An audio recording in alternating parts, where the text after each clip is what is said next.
అందరికీ నమస్కారం అండి. Welcome to STP Astrologics. ఈరోజు మనము ఏ టాపిక్ గురించి తెలుసుకోబోతున్నామంటే, నాలుగో స్థానంలో ఏ గ్రహం ఉంటే ఎలాంటి ఫలితాలు ఉంటాయనే టాపిక్ గురించి తెలుసుకోబోతున్నాం అని వచ్చేసి. ఇక్కడ ఒక్కొక్క గ్రహం మొత్తం ఉండేది నవగ్రహాలు కదండి. తొమ్మిది గ్రహాలు ఉన్నాయి.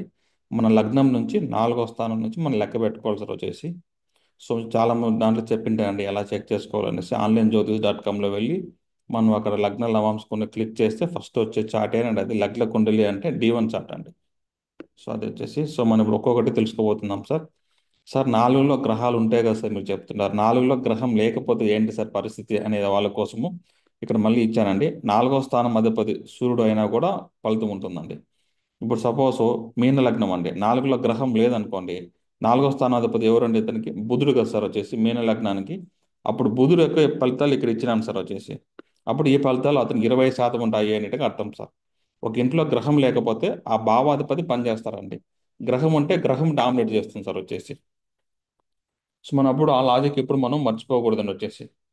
ఇప్పుడు ఇంట్లో ఎవరుంటే వాళ్ళే కదా సార్ కరెంట్ బిల్లు కడతారు. అట్లా అనమాట. సో నాలుగో స్థానంలో సూర్యుడు ఉంటే సూర్య ఫలితాలు డైరెక్ట్గా తీసుకుంటాం. అంటే నాలుగో స్థానంలో గ్రహం లేకపోతే నాలుగో స్థానం అధిపతి సూర్యుడు మీ లగ్నానికి ఎవరైతే అధిపతి అవుతాడో ఆ అధిపతి ఫలితాలు 20% ఉంటాయి అనేట్టుగా అర్థం సార్ లాజిక్ వచ్చేసి. ఇక్కడ 9 గ్రహాలు ఉన్నాయి కదా సార్, 7 గ్రహాలు కదా సార్ ఇందులో ఉన్నది. అన్ని దానికి ఇక్కడ అధిపతి అధిపతి ఫలితాలు ఇచ్చినాను.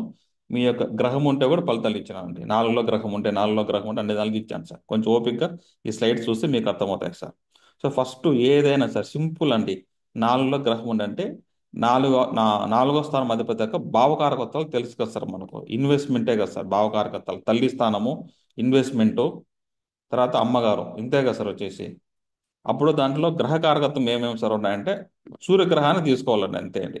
చూడగా భావకారకత్వాలు ఏమంటే ప్రాపర్టీ ఇన్వెస్ట్మెంటే కదా సార్. ప్రాపర్టీ ఇన్వెస్ట్మెంటు, వాహనాలు ఇన్వెస్ట్మెంటు, ఇండ్లు కట్టుకోవడము, తర్వాత అంతే కదా సార్. అన్ని ప్రాపర్టీ ఇన్వెస్ట్మెంటే ఉన్నది పదాలు. తర్వాత పదాలు ఏముంటాయంటే గ్రహకారకత్వాలు. ఎవరెవరు సార్ అంటే నాలుగో భావం అంటే ఎవరండి? అమ్మగారు. నాలుగో భావంలో ఏ గ్రహం ఉందంటే సూర్యుడు ఉన్నాడు. నాన్న. చూడండి, అమ్మ నాన్న వచ్చి ఇంతే సార్ వచ్చేసింది. గ్రహకారకత్వాలు తక్కువే ఉంటాయండి, భావకారకత్వాలు ఎక్కువ ఉంటాయి. గ్రహకారకత్వాలు అంటే ఏ వ్యక్తి. నాలుగో స్థానం అనేది ప్రాపర్టీ ఇన్వెస్ట్మెంట్ అండి. ఎవరు సపోర్ట్ చేస్తారు నువ్వు ప్రాపర్టీ ఇన్వెస్ట్మెంట్ అనేది క్వశ్చన్ మార్క్. అప్పుడు ఎవరు చెప్పాలా? నాన్నగారు ప్రాపర్టీ ఇన్వెస్ట్మెంట్ చేయడానికి సపోర్ట్ చేస్తారు అంటే ఆన్సర్ అండి. లాజిక్ అర్థం చేసుకుంటే నేను ఇక్కడ ఇచ్చేసాను. ఇది క్లాస్ యొక్క ఇదండి ఇచ్చేసి బట్ చెప్పేస్తాను ఇక్కడ వచ్చేసి, ఎందుకంటే అందరికీ అర్థం చేసుకుంటారని ఒక్కొక్క వీడియో పెట్టుకుంటూ వస్తాను సార్ వచ్చేసి. అదేనమాట. ఇక్కడ ఫస్ట్ చదువుకుంటూ పోతాను. ఈ ఆన్సర్ వచ్చేసి ప్రాపర్టీస్ ఉన్నాయని ఈగో డామినేషన్ ఉంటుంది. ఎందుకంటే నాలుగో స్థానం అంటే ప్రాపర్టీ ఇన్వెస్ట్మెంట్, సూడ్ అంటే ఈగో డామినేషన్ ఉంటుంది. ఎందుకు సార్ ఈగో ఉంటుందంటే వాళ్ళకు ఫస్ట్ ఫ్లోర్ అండి. సన్ అంటే టాప్ సార్, ఎప్పుడు గుర్తుపెట్టుకోండి. నాలుగులో సూట్ ఉండే వాళ్ళకి చిన్న ఇంట్లో ఉండి పైన టాప్ ఫ్లోర్ కడతారండి. First floor, second floor, third floor వరకు ఇల్లు కట్టుకుంటారు సార్. అప్పుడు ఈ పక్కన ఇంట్లో వాళ్ళకి చిన్న ఇల్లు ఉంటుంది, వీళ్ళకి పెద్ద ఇల్లు ఉంటుంది కదా సార్. ఈగో ఉంటుంది. సన్ అంటేనే టాప్ అండి, ఈగో డామినేషన్ ఉంటాయి. వాళ్ళకి ఇల్లు ఉన్నాయని టాప్ ఉంటుంది. వాహనం తీసుకుంటారు, మంచి బ్రాండెడ్ టాప్ ఎండ్ తీసుకుంటారండి. ఇప్పుడు ఏదైనా ఒక టాటా నానో కార్ కానీ స్కోడా కానీ కార్ వస్తుంది అంటే టాప్ ఎండ్ అంటాం కదండి. బేసిక్ ఎండ్ టాప్ ఎండ్ అంటే అన్ని అట్లా టాప్ ఎండే తీసుకుంటారు సార్. సన్ అట్లా ఉంటుంది అన్నమాట ఈగో. ఏదైనా పెద్దగా ఉంటుంది టాప్ ఎండ్, అన్ని ఫెసిలిటీస్ అన్ని ఫెసిలిటీస్ ఉండే కారు తీసుకుంటారు సార్ వచ్చేసి. హౌస్ కూడా అంతే, పెద్ద పెద్ద ఇండ్లు కట్టుకుంటారు. వీళ్ళు వాహనం మీద, హౌస్ మీద ఎక్కువ ఇన్వెస్ట్మెంట్ చేస్తారంటే అర్థం అండి వచ్చేసి. అమ్మగారు నాన్నగారు మాదిరిగానే సపోర్టివ్గా ఉంటారండి. అంటే నాలుగో భావం కాబట్టి నాన్నగారు ఎంత ఇంటిని మనం టేక్ కేర్ చేసుకుంటాడో ఆ బాధ్యత అమ్మ తీసుకుంటుంది అనేట్టుగా అర్థం సార్. అమ్మగారు నాన్నగారు మాదిరిగా సపోర్టివ్గా ఉంటారు అనేట్టుగా అర్థం సార్. కొంతమంది ఇంట్లో డిసిజన్ చూడండి, పెళ్లి అవ్వాలంటే అమ్మ ఒప్పుకుంటే పెళ్లి అయిపోతుందండి. కొంతమంది నాన్న ఒప్పుకుంటే అవుతుందండి. అప్పుడు సూడు ఉండే వాళ్ళకి అమ్మ డిసిజన్ మేకింగ్ ఉంది. అక్కడ అమ్మ లాస్ట్ సంతకం పెట్టాలి సార్. ఇప్పుడు ఒక ఐఏఎస్ ఆఫీసర్ సంతకం పెడితే కదా సార్ జిల్లాలో ఏమైనా కావాలన్నా ఒక వెల్ఫేర్ స్కీమ్స్ శాంక్షన్ అవుతాయి. అట్లా అమ్మ అక్కడ నాలుగులో సూర్యుడు ఉండే వాళ్ళకి అమ్మగారు సైన్ చేస్తే కానీ అక్కడ జరగదన్నమాట. కానీ అక్కడ సూర్యుడే ఉంటాడు నాలుగులో, అట్లా. అప్పుడు అమ్మగారు కూడా అథారిటివ్, అధికార ధోరణి, ఈగో, ఆనెస్ట్ డామినేషన్స్ కూడా ఉంటాయండి వచ్చేసి, అంతే అనమాట. నెక్స్ట్ చంద్రుడు ఉంటే నాలుగో స్థానంలో, లేదంటే నాలుగో స్థానాధిపతి చంద్రుడు అయినప్పుడు ఈ రెండు పద్ధతులు ఒకటే ఉంటాయండి. నాలుగులో చంద్రుడు ఉంటే 70 రిజల్ట్స్ తీసుకోండి, నాలుగో స్థానాధిపతి చంద్రుడు 20 తీసుకోండి సార్ వచ్చి. లేదు సార్ నాకు రెండు ఉన్నాయి అంటే ఎక్కువ ఉంటాయి, కలుపుకోవాలి సార్ వచ్చేసి. అప్పుడు చెప్పాను సార్, సొంత ఇంట్లో ఉంటే గ్రహము ఈగో ఎక్కువ ఉంటుంది అనేట్టుగా అర్థం అండి వచ్చేసి. జాతకుడికి అమ్మగారు సపోర్ట్గా ఉంటుంది. చూడండి సార్, నాలుగో స్థానంలో ఏ గ్రహం అయినా సపోర్ట్ అండి. నాలుగో స్థానంలో గ్రహం ఉందా మీకు ఇల్లు కట్టుకోవాలి, కొనుక్కోవాలి, ప్రాపర్టీ ఇన్వెస్ట్మెంట్ చేయాలని ఆలోచనలు అక్కడే ఉంటాయి సార్ వచ్చేసి. నాలుగులో గ్రహాలు లేవా, ఆలోచన ఉండవండి. ఫస్ట్ ఒక గ్రహం ఉంటే అంటారు, నాలుగులో మూడు గ్రహాలు ఉన్నాయనుకోండి, ఈగో ఎక్కువ ఉంటుంది, త్వరగా ఇల్లు కడతారు సార్. మీ ఫస్ట్ టార్గెట్ ఇల్లు కట్టుకోవడం అండి. ప్రాపర్టీ ఇన్వెస్ట్మెంట్ చేయడము, కారు కొనుక్కోవడం ఇదే ఉంటుంది సార్ వచ్చేసి. అప్పుడు నాలుగులో గ్రహాలు ఉన్నది చాలా చాలా మంచిదండి మనకు. సో అప్పుడు అమ్మగారు అత్తగారు ప్రాపర్టీస్ చేయడానికి సపోర్ట్ చేస్తారు. చంద్రుడు అంటే అమ్మ అత్త కదండి, వాళ్ళు కొంచెం సపోర్ట్ చేస్తారు. ఇక్కడ నాన్నగారు కొంచెం సపోర్ట్ చేస్తారండి ప్రాపర్టీ ఇన్వెస్ట్మెంట్ చేయడానికి. ఇక్కడ అమ్మగారు చేస్తారు అంతేనండి. చూడండి, భావకారకత్వాలు అట్లే ఉంటాయి సార్. గ్రహకారకత్వం మాత్రం మారుతుంది. ఇక్కడ సూర్యుడు అంటే నాన్నగారు సపోర్ట్ చేస్తారు, చంద్రుడు అంటే అమ్మగారు సపోర్ట్ చేస్తారు. అంతే సార్ ఇక్కడ ఇచ్చింటాను వచ్చేసి. సో అమ్మ అత్త ఇల్లు, ఆ వాహనంలో, వెహికల్స్ ఇన్వెస్ట్మెంట్ చేయడానికి సపోర్ట్ చేస్తారు, అంటే కొంచెం డబ్బులు ఇస్తారు అనేట్టుగా అర్థం అండి. వైఫ్ సైడ్ నుంచి ఏదైనా ప్రాపర్టీ రావచ్చు అండి. అమ్మగారి ప్రాపర్టీస్ పైన ఎమోషనల్ బాండింగ్ ఉంటుంది. ఇప్పుడు ఏదైనా ప్రాపర్టీ అమ్ముదాం అనుకోను, చంద్రుడు అంటే ఎమోషనల్ బాండింగ్ అండి. చంద్రుడు అంటే అమ్మగారు. అప్పుడు నాలుగో స్థానం ఏదైనా ప్రాపర్టీ అమ్మాలన్నా కూడా ఎమోషనల్ బాండింగ్ ఉంటుంది. ఇది మా తాతగారు ఇచ్చారు, మా నాన్నగారు ఇచ్చారు, అమ్మగారు ఇచ్చారు, దీన్ని అమ్మద్దండి, అట్లే పెట్టండి, సెంటిమెంట్గా ఉందండి అని వాళ్ళకి ఎమోషనల్ బాండింగ్ ఉంటుందండి ఏదైనా కొనుక్కునే ప్రాపర్టీస్ మీద వచ్చేసి. సో ఇల్లు కూడా అంతే అనమాట సార్. కట్టుకున్నారు అనుకోండి, ఎమోషనల్ బాండింగ్ ఉంటుంది అనేట్టుగా అర్థం వాళ్ళకు. దాని అంత ఈజీగా వాళ్ళు పడగొట్టరు, ఎవరు వాళ్ళకి ఎవరు తాకట్టు పెట్టరు, జాగ్రత్తగా దాన్ని ఒక సెంటిమెంట్ లాగా చూసుకుంటారు అనేట్టుగా అర్థం సార్ వచ్చేసి చంద్రుడు ఉంటే. అదనమాట. నెక్స్ట్ బుధుడు సార్, నాలుగో స్థానంలో బుధుడు అంటే, లేదంటే నాలుగో స్థానం అధిపతి బుధుడు అయినప్పుడు 20%. సో అమ్మగారికి తెలివి ఉంటుంది సార్, ఇంటెలిజెన్స్. నాలుగో బాగుంటే అమ్మ కదండి, బుధుడు అంటే తెలివి. సో అమ్మగారికి తెలివి ఉంటుందండి బాగా వచ్చేసి. అమ్మగారు, మేనమామ గారు, సహోదరులు. బుధుడు అంటే చూడండి సార్, బుధుడు అంటే వచ్చేసి మేనమామ అంటే గ్రహకారకత్వము. బుధుడు అంటే సహోదరులు సార్. అమ్మగారు అనేది నాలుగవ భావం, రెండు కలుపుకున్నాను. సో గ్రహకారకత్వాలు, భావకారకత్వాలు కలుపుకుంటే అవుతుందండి వచ్చేసి. సో ఇన్వెస్ట్మెంట్ చేయడానికి సపోర్ట్ చేస్తారు అనేట్టుగా అర్థం అండి. ఏదైనా సార్ సార్, ఆ గ్రహం ఉంటే ఆ గ్రహానికి సంబంధించిన వ్యక్తులు మనకు సపోర్ట్ చేస్తారనేట్టుగా అర్థం అండి. బ్యాంక్ లోన్ తీసుకున్న వాహన, వెహికల్స్, ఇల్లు, హౌస్ కట్టుకుని వీళ్ళు నాలో బుధుడు ఉండే వాళ్ళకి అమ్మగారు సపోర్ట్తో వీళ్ళకి బ్యాంక్ లోన్ తరగా పోయేసి ఒక అంటే జాబ్ ఉంటుంది అర్థం వస్తుంది. బ్యాంక్ లోన్ ద్వారా ఖచ్చితంగా వీళ్ళు లోన్ తీసుకొని వెహికల్స్ కానీ, ఇల్లు కానీ, హౌస్ లోన్ కానీ, వెహికల్ లోన్ కానీ తీసుకుంటారంటే అర్థం అండి. తర్వాత బుధుడు అంటే ఓపెన్ ప్లాట్ కదా సార్, చెప్పాను కదా, సెంట్ ప్రకారం అండి. ఓపెన్ ప్లాట్స్, ఎంటీ ల్యాండ్స్ కొనుక్కోవాలని ఆశ ఎక్కువగా ఉంటుంది వీళ్ళకి. ఇల్లు కట్టుకొని కొనుక్కుంటారు కూడా అండి. ఇండ్లు కట్టడము, ఇప్పుడు డైరెక్ట్ అపార్ట్మెంట్ కొనేకి వీళ్ళు కొనరండి సార్. నాలుగో స్థానంలో బుధుడు ఉండేవాళ్ళు ఏం చేస్తారంటే ఓపెన్ ప్లాట్స్ తీసుకుంటారు. ఓపెన్ ప్లాట్స్ తీసుకుంటే రేట్ ఎక్కువ పోతాయి, వాల్యూ పెరుగుతుంది. దాంట్లో 10 సెంట్లు తీసుకుంటారు అనుకోండి, 5 సెంట్లు అమ్మేసి 5 సెంట్లు ఇల్లు కట్టుకుంటారండి. అది బుధుడు యొక్క తెలివి అండి వచ్చేసి. అట్లుంటారు సార్, తెలివిగా ఉండి ఆలోచిస్తారన్నమాట వచ్చేసి. మనం ఇంకో టాపిక్ చెప్తాం సార్, ఆస్ట్రో ఫైనాన్స్ అని ఒకటి వస్తుంది టాపిక్. ఇప్పుడు బ్యాంక్స్ ఎందుకు, బ్యాంక్కి ఎందుకు సొంత బిల్డింగ్ ఉండదు కదా సార్, బ్యాంక్ ఎందుకు సొంత కారు కూడా ఉండదు కదండి. మళ్ళీ ఏంటి sir, bank loan, house loan అంటారు, కార్ లోన్ అంటారు, వెహికల్ లోన్ అంటారు కదా సార్. అదేనండి లాజిక్ వచ్చేసి. సో అది ఆ టాపిక్ వచ్చినప్పుడు చెప్తాను సార్ ఎందుకు అట్లా ఉంటారనేసి. సో నాలుగులో బుధుడు ఉంటే ఇవన్నీ రిజల్ట్స్. తర్వాత నాలుగులో గురువు ఉంటే, చూడండి సార్, గురువు అంటే అమ్మగారు. గురువు అంటే గౌరవం అండి. నాలుగంటే అమ్మగారు కాబట్టి అమ్మగారికి సొసైటీలో గౌరవం ఎక్కువ ఉంటుంది, రెస్పెక్ట్ ఎక్కువగా ఉంటుంది సార్ వచ్చేసి. అమ్మగారు గోల్డ్ మీద ఎక్కువ ఇన్వెస్ట్మెంట్ చేస్తారు. అమ్మగారే కాదండి, వాళ్ళు కూడా కొనుక్కుంటారు. సో మనం కూడా గోల్డ్ మీద ఎక్కువ ఇన్వెస్ట్మెంట్ చేస్తామన్నట్టుగా అర్థం అండి. నాలుగులో గురువు ఉన్న వాళ్ళకి గోల్డ్ ఎప్పుడు తగ్గుతుందో అప్పుడే కొంటారు సార్. క్రాస్ చెక్ చేసుకునేవారు నాలుగులో గురువు ఉన్న వాళ్ళకి. లేదంటే నాలుగో స్థానం అధిపతి గురువు అయినా సరే సార్, 20% పనిచేస్తుంది, 70% పనిచేస్తుందండి. నాలుగులో గురువు ఉన్న వాళ్ళకి గోల్డ్ ఎప్పుడు తగ్గింటుందో అప్పుడే మీరు కొనుక్కుంటారండి. మీరు కొనుక్కునేటప్పుడే గోల్డ్ తగ్గింటుందండి. అది అదృష్టం సార్ మీకు, ఎందుకంటే ఆ గ్రహకారకత్వం పనిచేయాలి కదండి. అట్లా అండి వచ్చేసి. సో ఖచ్చితంగా మీ దగ్గర గోల్డ్ ఎప్పుడు కొనుక్కుంటారు, పెద్ద అమౌంట్లో గోల్డ్ ఉంటుంది అనేట్టుగా అర్థం అండి. ఎవరైనా నా దగ్గరికి వచ్చి, ఐ మీన్ ఎవరైనా తెలిసింది అనుకోండి, ఓకే నాలో గురువు ఉంది, వీళ్ళ దగ్గర గోల్డ్ ఎక్కువ ఉంది అనేసి ఊహించుకోవాలి మీరు చేసి. సో మన అకౌంట్లో డబ్బులు ఎప్పుడు ఎక్కువ ఉండాలని పెద్ద మొత్తంలో నాలుగో గురువు, నాలుగో స్థానం అంటే సుఖస్థానం అండి. నాలుగో స్థానం గురువు అంటే ఏమంటే డబ్బులు పెద్ద అమౌంట్ అండి. వీళ్ళ అకౌంట్లో డబ్బులు వేలు వేలు కానీ లక్షలు లక్షలు ఉంటేనే వాళ్ళు సంతోషంగా ఉంటారండి వచ్చేసి. పెద్ద మొత్తంలో డబ్బులు ఎవరు సార్ పెట్టుకుంటారు అకౌంట్లో అంటే గురువు ఉంటే. నాలుగులో గురువు ఉన్న వాళ్ళు 50,000 పైన, 90,000, లక్ష అంటే వాళ్ళ స్టేటస్ బట్టి వాళ్ళు కొన్ని డబ్బులు ఎప్పుడు అకౌంట్లో పెట్టుకో ఉంటారు. ఎప్పుడైతే డబ్బులు మొత్తం ఖాళీ అయిపోయింది అనుకోండి, బాధేస్తుంది వాళ్ళు.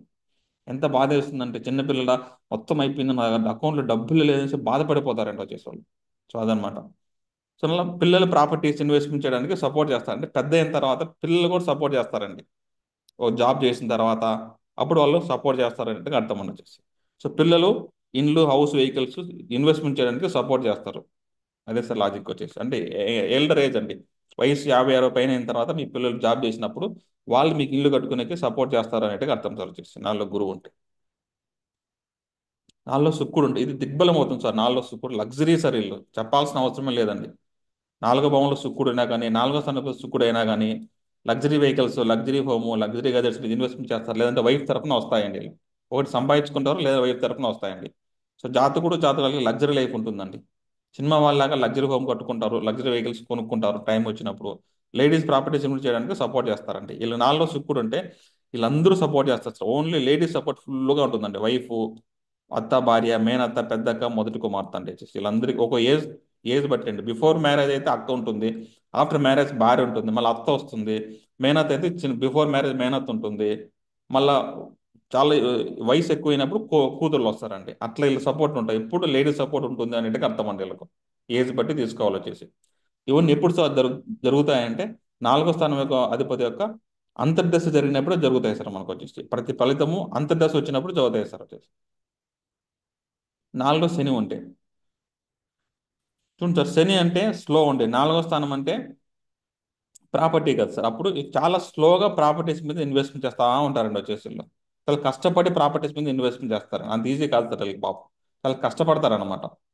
సో వాహనములు, వెహికల్ చాలా పాతదిగా ఓల్డ్ లుక్ ఉంటాయండి. సో నాలుగో శని ఉండే వాళ్ళకి ఖచ్చితంగా వాళ్ళకు సెకండ్ హ్యాండ్ అదే పాతదే తీసుకోవాలని ఆలోచన ఉంటుంది సార్.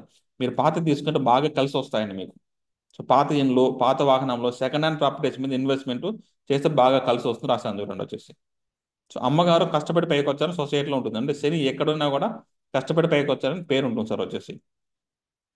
నాలుగో శని ఏంటో చూడండి, మీ ఇల్లు కూడా చాలా పాతదిగా ఉంటుంది సార్. ఆ ఏరియాలో చూడంగానే మీద పాత ఇల్లు అంటారు. ఎందుకంటే మీది ఎప్పటి నుంచో ఉంటుందండి. 50 ఏళ్ళ క్రితం, 60 70 ఏళ్ళ క్రితం ఉంటుంది కాబట్టి అప్పటి నుంచి ఇప్పుడు ఇండ్లు అన్ని పడిపోయింటాయి కదా సార్. కానీ మీరు ఇప్పుడు చూసినట్టు పాతదే ఉంటుందండి. నాలుగులో శని ఉంటే ఇండ్లు పాతదిగా ఉంటుంది, ఓల్డ్ లుక్గా ఉంటుంది. ఆ ఏరియాలో చూస్తున్నట్టుగా అర్థం సార్. మీకు బాగా ఏది కలిసి వస్తుందంటే ఏ వ్యాపారమైనా సరే సార్ మీకు పాతది. ఒకరు ఆల్రెడీ చేసేస్తే బిజినెస్ లాస్ వచ్చింది, నేను దాన్ని టేక్ ఓవర్ చేయాలంటే నాలుగులో శని ఉంటే టేక్ ఓవర్ చేయొచ్చండి. వేరే వాళ్ళకు చేసిన బిజినెస్ లాస్ వచ్చిందంటే మీరు దాన్ని టేక్ ఓవర్ చేసి ఎవరు శని ఉంటే నాలుగులో శని ఉంటే వాళ్ళు బాగా కలిసి వస్తుంది సార్ వచ్చేసి. ఇక నాలుగు కుజుడు చూడండి సార్. కుజుడు అంటే స్పీడ్ కదండి. శని ఉంటే స్లోగా చేస్తారండి. చాలా రోజులు పడుతుందండి వీళ్ళకి పాపం. 30 ఏళ్ళు 40 ఏళ్ళు కానీ ఇన్వెస్ట్మెంట్ చేయలేదండి. కానీ కుజుడు స్పీడ్ అండి. ముందుగా అది కుజుడికి దాన్ని ఏమంటామండి, కుజుడు కూడా ఈగో గ్రహం అండి. సూర్యుడు, కుజుడు రెండు ఈగో గ్రహాలే. ఇది ఈగో ఎక్కువ ఉంటుంది కాబట్టి స్పీడ్ కొంటారండి. ఇప్పుడు మీరు ఎవరైనా బుల్లెట్ పైన తిరుగుతూ ఉంటారు కదా సార్ వచ్చేసి. చూడండి సార్, ఎవరైనా వచ్చేసి వాళ్ళందరూ లోన్లు తీసుకొని నాన్నగారి దగ్గర డబ్బులు ఆస్తి వాళ్ళు ఉంటే వాళ్ళు స్పీడ్గా ప్రాపర్టీస్ మీద ఇన్వెస్ట్మెంట్ చేస్తారు అనేట్టుగా అర్థం మనం వచ్చేసి. సో వాళ్ళు చూడండి, ఎవరైనా పెద్ద పెద్ద రాయల్ ఎన్ఫీల్డ్ బైకులు కానీ, బ్రాండెడ్ వెహికల్స్ కానీ తిరిగే వాళ్ళందరూ చూడండి నాలో కుజుడు ఉంటాడండి. సో చాలా స్పీడ్గా ప్రాపర్టీస్ ఇన్వెస్ట్మెంట్ చేస్తారు. చాలా వేగంగా, ధైర్యంగా చూడండి అగ్రికల్చర్ ల్యాండ్ కానీ, హౌస్ కానీ, వెహికల్స్ కానీ, విల్లాస్ కానీ కొంటారు సార్. నాలుగులో కుదిరింటే అట్లే సార్ వాళ్ళకు విల్లాస్ కొనుక్కోవడం, వెహికల్స్ కొనుక్కోవడం, హౌస్, అగ్రికల్చర్ ల్యాండ్ అనేది ఎక్కువ ఆశ ఉంటుందండి వచ్చేసి. అన్న లేదా తమ్ముడు ప్రాపర్టీ ఇన్వెస్ట్మెంట్ చేయడం వల్ల సపోర్ట్ చేస్తారు అనేసి అర్థం అండి. సో వాళ్ళకి బ్లడ్ బ్రదర్స్ అనమాట. అన్న కానీ తమ్ముడు కానీ ఎవరో ఒకరు డబ్బులు ఇచ్చి ప్రాపర్టీస్ కొనుక్కోవడానికి సపోర్ట్ చేస్తారనేట్టుగా అర్థం అండి. So brand and BMW car, Audi కార్లు, వెహికల్స్ కొంటారు అన్నట్టుగా అర్థం అండి. సో ఖచ్చితంగా కొంటారు. రాయల్ ఎన్ఫీల్డ్ బైక్ అట్లా తిరుగుతుంటారు చూడండి. తక్కువ ఏజ్లోనే 20 ఏళ్ళు 25 ఏళ్ళ లోపల ఎవరికైనా పెద్ద పెద్ద బైకుల్లో తిరుగుతున్నారంటే వాళ్ళు ఖచ్చితంగా నాలుగు కుజుడు ఉంటారు అన్నట్టుగా అర్థం. అంటే యంగ్ ఏజ్ అండి. 25 ఏళ్ళ లోపల ఒక వెహికల్లో తిరుగుతుందంటే కుజుడు సంబంధం లేని కొనుక్కోరంటే. అది నాలుగో స్థానంలో కుజుడిన దృష్టి అని ఉండాలి, నాలుగు కుజుడిన ఉండాలి సార్ వచ్చేసి. నెక్స్ట్ నాలుగులో రాహు సార్. ఉండేదాంట్లో అన్ని బెస్ట్ ఏంటి సార్ అంటే నాలుగులో రాహు అంటే కళ్ళు మూసుకోను ధైర్యంగా మొండిపట్టుగా 1 C విలువ గల ఇల్లు కడతారంటే అర్థం. అంటే 1 crore అంటే మినిమం 1 crore ఇచ్చామంటే 85 lakhs నుంచి 1 C. నాలుగులో రాహు ఉంటేనే కడతారు సార్ వచ్చేసి. కట్టిన తర్వాత కొన్ని సమస్యలు ఇచ్చను అంటే ఆ వడ్డీ కట్టుకోలేక ఆ వాళ్ళకి ఇవ్వాల్సిన డబ్బులు, వీళ్ళకి ఇవ్వాల్సిన డబ్బులు అంతా కొంచెం కష్టపడతారు ఇల్లు కట్టుకున్న తర్వాత. తర్వాత అంత ఇల్లు కట్టుకున్నా కూడా సంతోషం ఉండదండి. రాహు అంతే సార్, ఎప్పుడైనా గుర్తుపెట్టుకోండి. రాహు ఫలితాలు ఇచ్చి సంతోష పెట్టాడండి. గురువు గుడిసెలో ఉన్నా కూడా సంతోషంగా ఉంటారండి. రాహువు 1 కోటి రూపాయలు ఇంట్లో ఉన్నా కూడా సంతోషం ఉండదు సార్. ఇదే సార్ గురువు రాహు యొక్క డిఫరెన్స్ వచ్చేసి. మళ్ళీ చెప్తానండి, గురువు అనే గ్రహము గురువు గుడిసెలో ఉన్నా కూడా సంతోషంగా ఉంటాడండి. రాహు వచ్చేసి 1 కోటి రూపాయలు ఇల్లు కట్టుకున్నా కూడా సంతోషం ఉండదండి. అది సార్ తేడా. ఎందుకంటే అంత సంపాదించి సాటిస్ఫాక్షన్ ఇవ్వడు సార్ రాహు మనకి ఎప్పుడు. కానీ ఎక్స్పెక్టేషన్స్ ఎక్కువ ఉంటాయండి. 1 కోటి రూపాయలు ఇల్లు కట్టుకున్నా అప్పులు కట్టుకోలేక ఇంకా బాగా కట్టిండాల్సింది, 2 కోట్లు ఇల్లు కట్టిండాల్సింది అనే ఫీలింగ్ తెప్పిస్తారు సార్ మనకు. సో ఖచ్చితంగా ఎవరో నాలో రాకుండా ధైర్యంగా ఉంచి ఈ ఇల్లు కడతారంటే నాకు డౌట్ లేదు సార్ వచ్చేసి. కట్టిన తర్వాత నేమ్ ఫేమ్ వచ్చును ఆ ఏరియాలో మీ ఇల్లు చాలా పెద్దదిగా ఉందంటే అంటారండి. శని చెప్పాం కదండి, పాతగా ఉంటుందండి నాలుగులో శని. నాలుగులో రాహు ఉంటే బ్రాండెడ్ సార్, ఆ ఏరియాలోనే మీ అంత ఇల్లు ఎవరు కట్టలేదు అన్నట్టుగా ఉంటుందండి వచ్చేసి అది. సో ధైర్యంగా మొండిగా వాహనం కొంటారు, వెహికల్స్ కొంటారు అంటే అర్థం అండి వచ్చేసి. అమ్మగారు మొండిపట్టుగా ఉంటారు. ప్రాపర్టీస్ కొన్న తర్వాత ఎక్కువ వడ్డీలు కడతారు. ఇంకా అంత అమౌంట్ మన దగ్గర ఉండి 50 లక్షలు ఉంటుందండి. ఇంకొక 50 లక్షలు వేసేసి ఇల్లు ఇంటి కడతారు కాబట్టి వడ్డీలు ఎక్కువ అవుతుంది. వడ్డీలు కట్టుకుంటా ఉంటారు సార్ వచ్చేసి. అంతే సార్ వచ్చేసి. నాలుగులో కేతు ఉంటే ఏంటి సార్ ఫలితాలు అంటే, ఇక్కడ అధిపతి ఉండడు కాబట్టి చెప్పాను సార్. నాలుగులో కేతు ఉంటే ధైర్యంగా మండిపట్టుగా ఇల్లు కడతారు సార్. కట్టిన తర్వాత కొన్ని సమస్యలు వచ్చి ఇల్లుకి సేమ్ ఉంటుంది. కానీ ఇల్లు టెంపుల్ కడతారండి. నాలుగులో కేతు ఉన్న తర్వాత టెంపుల్ అండి వచ్చేసి. ఈ రెండు బండ గుర్తుగా చెప్పొచ్చండి మనం. నా దగ్గరికి వచ్చిన కస్టమర్స్ క్లయింట్స్ అందరికీ మ్యాచ్ అవుతున్నాయండి ఇవి వచ్చేసి. నాలుగులో కేతు ఉంటే టెంపుల్ ఖచ్చితంగా కడతారు సార్. ఎప్పుడు కడతారంటే ఆ యొక్క దశ అంత వచ్చినప్పుడు కడతారు. కొంచెం కట్టిన తర్వాత కొంచెం నేమ్ ఫేమ్ వస్తుంది, దాంట్లో అవుతుందండి వచ్చేసి. సో టెంపుల్ ఎవరు కడతారు సార్ అంటే నాలుగులో కేతు ఉన్న వాళ్ళు డైరెక్ట్ కడతారండి. ధైర్యంగా మొండిపగా వాహనాలు కొంటారు. అమ్మగారు మొండిపట్టుగా ఉంటారు. ప్రాపర్టీస్ కొనడం కోసం ఎక్కువ అప్పులు చేస్తారు. వీళ్ళు చూడండి సార్, నాలుగులో కేతు ఉంటే వీళ్ళ దగ్గర డబ్బులు ఉండదండి. 30-40% డబ్బులు ఉంటే ఇంకో 40,000 డబ్బులు ఉంటే ఇంక 80,000 అప్పు చేసి టెంపుల్ కడతారండి. కేతు అంటే అప్పు అండి, కేతు అంటే గుడి అండి, అప్పు చేసే కడతారు సార్. నా దగ్గర డబ్బులు మొత్తం ఉంటే కడతానని ప్రసక్తే ఉండదండి. అదే అండి కేతు, మొండిపట్టుగా ధైర్యంగా ఉంటారండి. చాలు మన దగ్గర సగం డబ్బులు ఉందా, సగం అప్పు చేసి కడదాం మళ్ళీ తీర్చుకుందాం అన్నట్టుగా ఉంటుంది సార్ వచ్చేసి. సో అప్పుడు నాలుగులో రాహుకేతు ఉన్న వాళ్ళకి మీ దగ్గర 50% మాత్రమే ఇన్వెస్ట్మెంట్ ఉంటుంది. 50% ఖచ్చితంగా మీరు వడ్డీలకి డబ్బులు బ్యాంకులో లోన్ తీసుకుంటారు, అంటే ఎటువంటి సందేహం లేదు సార్ వచ్చేసి. సో ప్రాపర్టీ కొన్న కోసం అప్పులు ఎక్కువ చేస్తారు. టెంపుల్ గట్ట నాశ ఎక్కువ ఉంటుంది. అమ్మగారికి జ్ఞానం ఎక్కువ ఉంటుంది అని వచ్చేసి. సో ఇదే సార్ ఫలితాలు వచ్చేసి. సో నాలుగులో గ్రహం ఉంటే ఫలితాలు ఇచ్చారంటే ఒక్కొక్క దాంట్లో ఇచ్చేసినాను. గ్రహం లేకపోతే అధిపతి అవుతారు కదండి. చూడండి అప్పుడు ఉండేది ఇదే కదా సార్ వచ్చేసి. నాలుగో స్థానాధిపతి సూర్యుడు అయినప్పుడు, నాలుగో స్థానాధిపతి చంద్రుడు అయినప్పుడు, నాలుగో స్థానాధిపతి బుధుడు అయినప్పుడు, నాలుగో స్థానాధిపతి గురువు అయినప్పుడు, నాలుగో స్థానాధిపతి శుక్రుడు అయినప్పుడు, నాలుగో స్థానాధిపతి శని అయినప్పుడు, నాలుగో స్థానాధిపతి కుజుడు అయినప్పుడు అని చెప్పి ఇక్కడ ఫలితాలు మనం ఇచ్చేసామండి. సో ఒకసారి మళ్ళీ చూసుకోండి. ఇదే ఉంది సార్ వచ్చేసి. ఓకే అండి, thank for watching this video. ఇది మనకి ఎవరో మాకు క్లాసులు కావాలి సార్, జ్యోతిష్యం నేర్చుకోవాలి ఇంట్రెస్ట్ ఉండే వాళ్ళు ఇక్కడ కోర్స్ డీటెయిల్స్ అయితే ఇచ్చాను సార్ వచ్చేసి. మన కాన్సెప్ట్ అంతా నవగ్రహ నాడే పద్ధతి ఉంటుందండి వచ్చేసి. సో కోర్స్ డీటెయిల్స్ ఉన్నాయి. ఎవరికైనా ఇంట్రెస్ట్ ఉండేవాళ్ళు దీన్ని చూసి ఈ నెంబర్ వాట్సాప్ చేయండి సార్ వచ్చేసి, మీకు డీటెయిల్స్ వస్తాయండి. సార్ నాకు ఈ వీడియోస్ కొంచెం పీడిఎఫ్ కావాలి సార్. మీ యూట్యూబ్ ఛానల్లో వీడియోస్ అన్నీ, ఇక్కడ వీడియోస్ అన్నీ ఉన్నాయి కదా సార్, ఈ వీడియోస్ యొక్క పీడిఎఫ్ కావాలి. నాకు కొంచెం ఉపయోగపడుతుంది అంటే అది కూడా మన దగ్గర అవైలబిలిటీ ఉన్నాయండి వచ్చేసి. సో మొత్తం ఇక్కడ 1290 స్లైడ్స్ ఉన్నాయండి. పార్ట్ 1 నుంచి అన్ని స్లైడ్స్ ఉన్నాయండి. అమౌంట్ అయితే ఇక్కడ ఇచ్చాను సార్. మీకు కావాలి ఇంట్రెస్ట్ ఉండే వాళ్ళు వచ్చేసి ఈ నెంబర్కి వాట్సాప్ చేయొచ్చు. ఎందుకంటే ఇక్కడ అన్ని వీడియోస్ ఉంటాయి కదా సార్. మీదే రెగ్యులర్గా ఫాలో అయ్యే వాళ్ళకి మీ వీడియోస్ చూస్తే ఎక్కడెక్కడ ఉంటాయి కదా సార్, అన్ని వీడియోస్ పీడిఎఫ్ దగ్గర పెట్టుకుంటే మాకు యూస్ఫుల్గా ఉంటాయి అనుకునే వాళ్ళకి మాత్రమే ఇది అమౌంట్ ఛార్జ్ చేస్తున్నామండి. సో ఎవరు ఇంట్రెస్ట్ ఉండే వాళ్ళకు ఈ నెంబర్కి వాట్సాప్ చేస్తే మీకు పీడిఎఫ్ అయితే వస్తుంది సార్ వచ్చేసి. So thank you for watching this video అండి.